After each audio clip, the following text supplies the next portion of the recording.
Welcome or welcome back to my channel. I'm Tishera. If you're new here, this channel is all about fragrances. So in today's video, I'm going to touch on transition fragrances. So as we all know, fall is approaching and fall is my favorite season for many reasons. I love the cool weather. I love the color of the leaves. I love, I hate being hot. So the summer is really not my favorite season. I like to feel nice and cool. I like a good 60 to 70 degree weather. I can even do mid 50s, but when it touched the 20s and wintertime come, it's not for me. I'm going to be inside, warm, under my blanket, nice and cozy.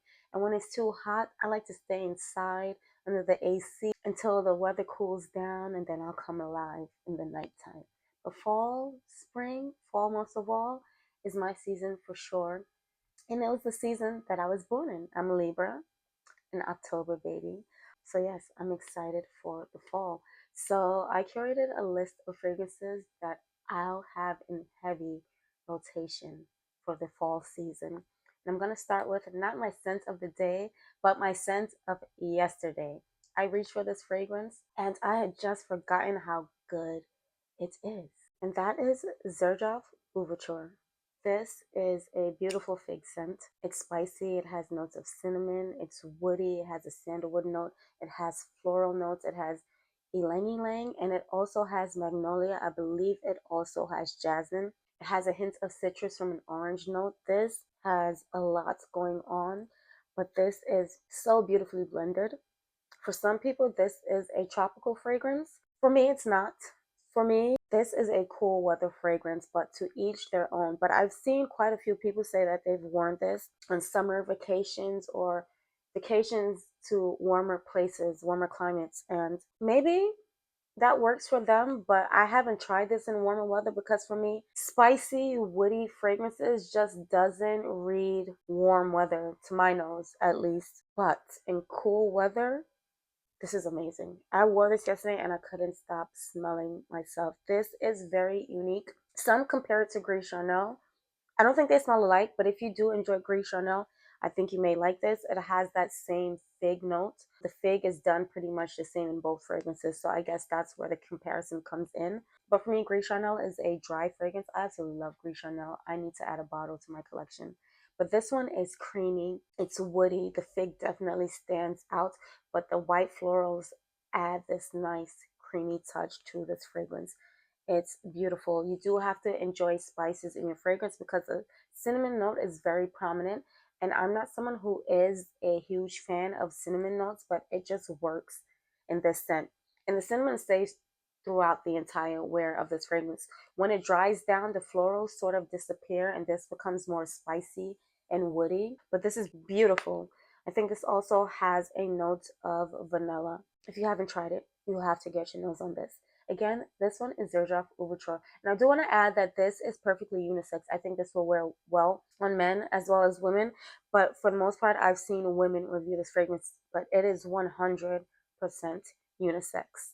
Again, this is Xerjoff Ouverture. Speaking of woody fragrances, another fragrance that I'm anticipating wearing this upcoming fall is Diptyque Orpheon. So I picked this up in the summer, but for me, this isn't a summer scent. So I've worn it a few times, but I'm waiting for the cool weather to really pull this out. I can see myself wearing this a lot and layering it with scents like Another 13 or Fugazi Angel Dust, the extrait, because that one wears light and airy. This is woody. It has a note of juniper berries. And I feel like this isn't a complicated scent. I think this will make for a perfect signature scent. It's also powdery. I think this has sort of an alluring touch to it. I think this can also be unisex. For the most part, I've only seen this reviewed by women, but I would love to smell this on a man. I think this will smell amazing on a man. Powdery, woody, slightly fruity from that juniper berry note. The tiniest hint of fruit. This doesn't smell fruity at all. Overall, this is a woody, powdery fragrance to my nose. It's beautiful though. I really do like this fragrance. Can't wait to wear it in the fall. Again, this one is Diptyque Orpheon. Next on this list, Mancera Instant Crush. This is a beautiful fragrance, and if you enjoy fragrances like Baccarat, you may enjoy this.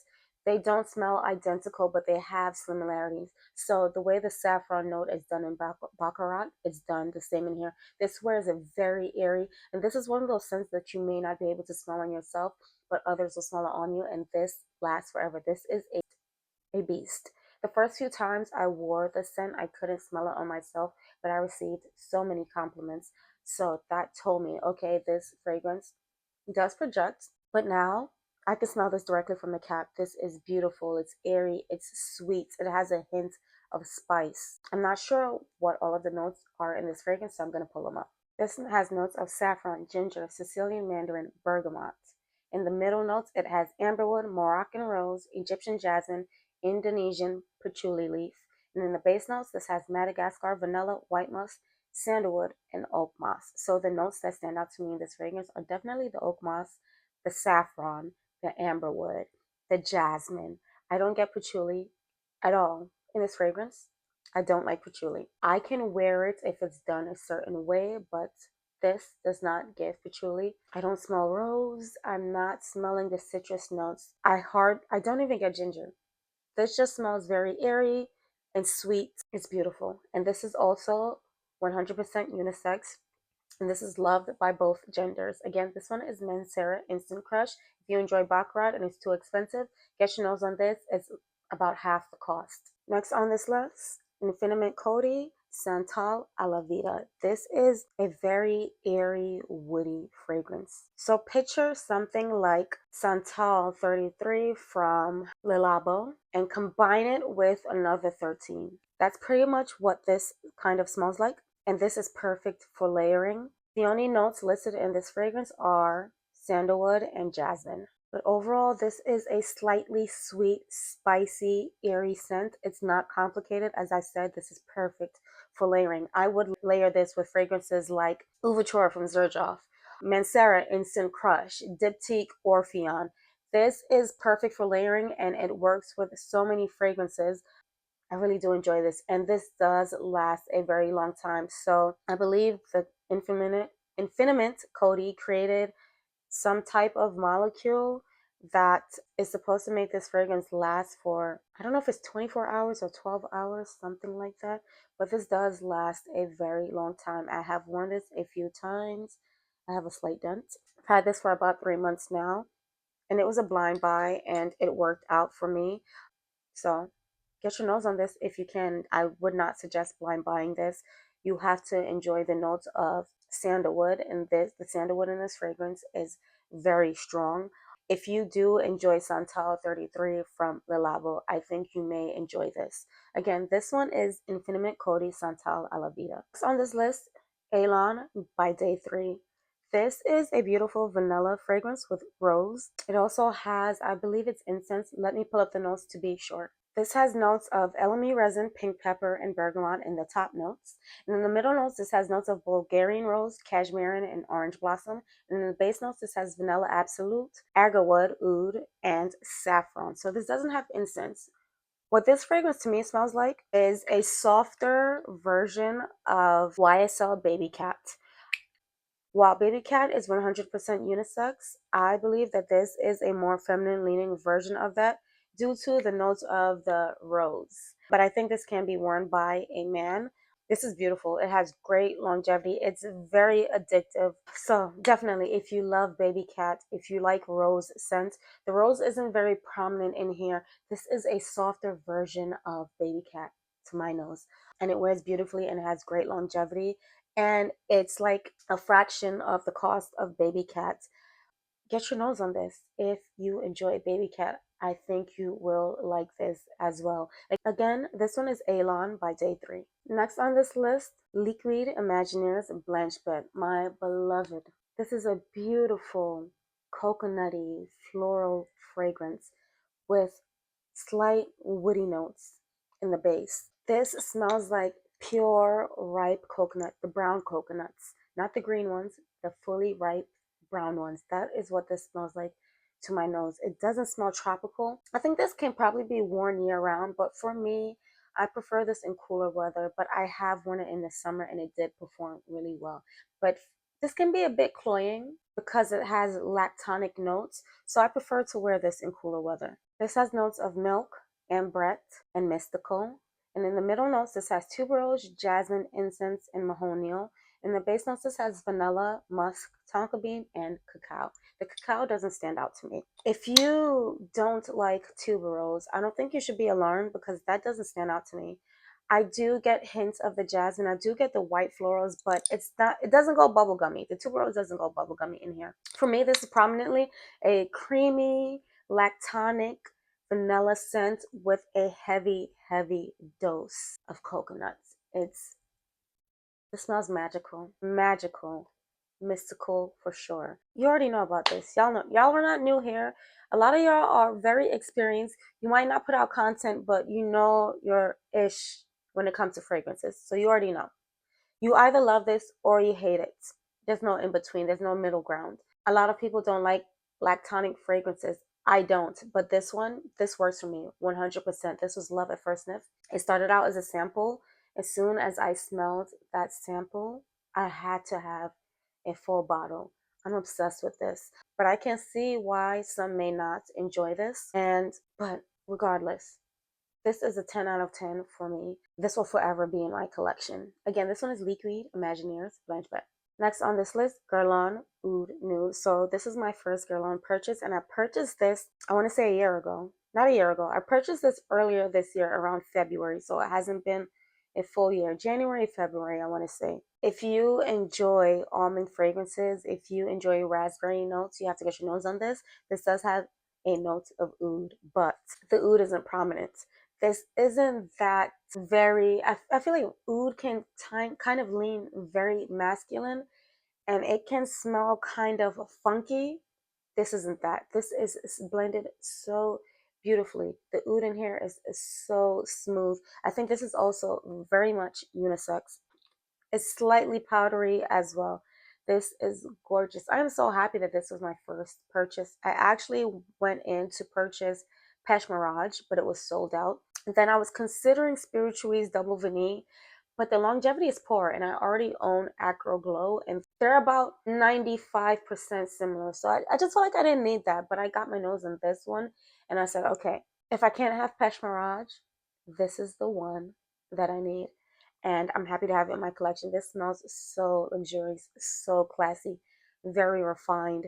This is perfect as a signature scent, perfect for a date night, perfect for even a wedding. This is an all occasion scent. It's beautiful, very classy. Again, this one is Guerlain Oud Nude. Next on this list, ball number 9, Tribeca. Yeah, this is a 10 out of 10 for me. This is beautiful.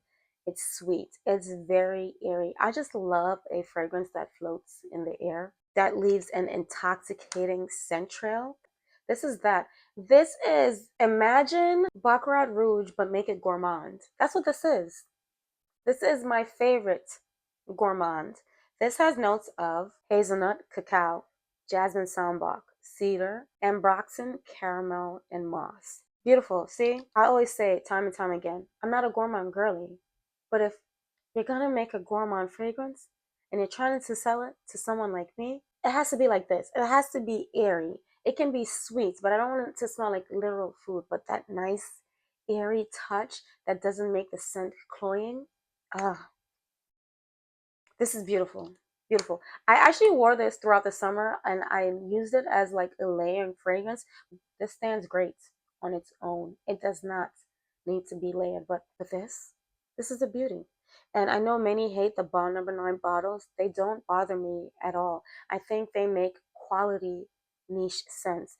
Their scents are amazing. Well done. I don't care how the bottle. This isn't an ugly bottle to me. What's ugly to me is the Carolina Herrera bottles. I can't stand that tacky shoe. But this, it isn't that bad. Like, I don't hate it. It doesn't bother me. I'm not like wowed by the bottle, but it never bothered me. Again, this one is Bond number 9, Tribeca. Next on this list, Clive Christian Blonde Amber. 10 out of 10. No, it's not. 11 out of 10. This is a masterpiece. If you enjoy fragrances like Angel Share, I think you will 100% love this. This is Angel Share, less sweet, better blended, more wearable, less cloying. It doesn't go full on apple pie. This has other things going on. It has citrus notes that tones down the sweetness of the booze and the woods. This has at least 20 notes in this fragrance, but it's blended to perfection. This is for sure a head turner. It's sexy. This can be worn by men and women. This is beautiful. If you know, you know. I'm not going to spend any more time on this fragrance. Again, Clive Christian, Blonde Amber. Next on this list, Borntostandout, Dirty Heaven. This just made my mouth water a little bit, a little bit. This is beautiful. It's creamy, it's fruity, but it doesn't have fruit notes. If you enjoy Resentiment 2, number 5, you have to try this. Here's why. Or even if you don't enjoy Resentiment 2, number 5, but there was something about the fragrance that pulled you in, but it was that rubbery aspect that pulled you away, try this. This smells like that, and it does have a hint of that rubbery quality, but this has a prominent note of vanilla, which is also in Mattoon number 5, but the vanilla doesn't stand out to me in that fragrance. The vanilla stands out in this fragrance. This has something in here, smells like grape, like the color purple, not an actual grape, but the artificial flavor of grape. That's that fruitiness that I'm getting in here. This is beautiful. And this is so addictive. And this wears so amazing in cold weather. The scent trail that this leaves is intoxicating. This has notes of tonka bean, saffron, vanilla, ambroxan, amber, white flowers, jasmine, and neroli. I need to try more from the brand. I see a lot of mixed reviews on a lot of their fragrances, but this was the first one I purchased. It started out as a sample, fell in love with it. I had to have a full bottle. So please, if you have any fragrances from this brand that you love, please recommend them to me. Please drop a comment down below. Let me know what are your top picks. I was tempted to buy a sample of Drunk Saffron and Dirty Rice, I believe. There's also Fig Porn because I love fig. I was tempted to try that one, but I'm not sure. Let me know what are your recommendations. But this one, it's it for me. Again, this one is Borntostandout, Dirty Heaven. And last on this list, Thameen Blue Heart. This is very powdery. It's coconutty. It has a slight warmth to it. It has a note of tonka, I believe. And this has a heavy dose of saffron. This is mysterious. Very sexy to my nose.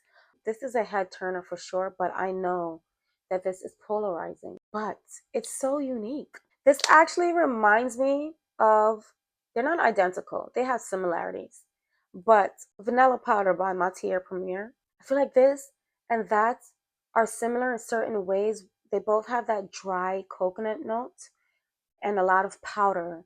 But Vanilla Powder wears very linear and dry. Like it doesn't change. It smells the same from beginning to end. This has a dark, mysterious edge to it. So this is like a mysterious take to my nose. But this was released before Vanilla Powder. This is beautiful. Also, this is way more powdery than Vanilla Powder. This fragrance has notes of saffron, coconut, orris, vanilla, tonka bean, white musk, cypriol oil, and amber. So that's where that darkness comes from, the cypriol oil, which is sort of like an oud-like note. It's not oud, but it kind of wears a bit like oud. I really like this. And I think this is unisex, but I haven't seen any men review this fragrance.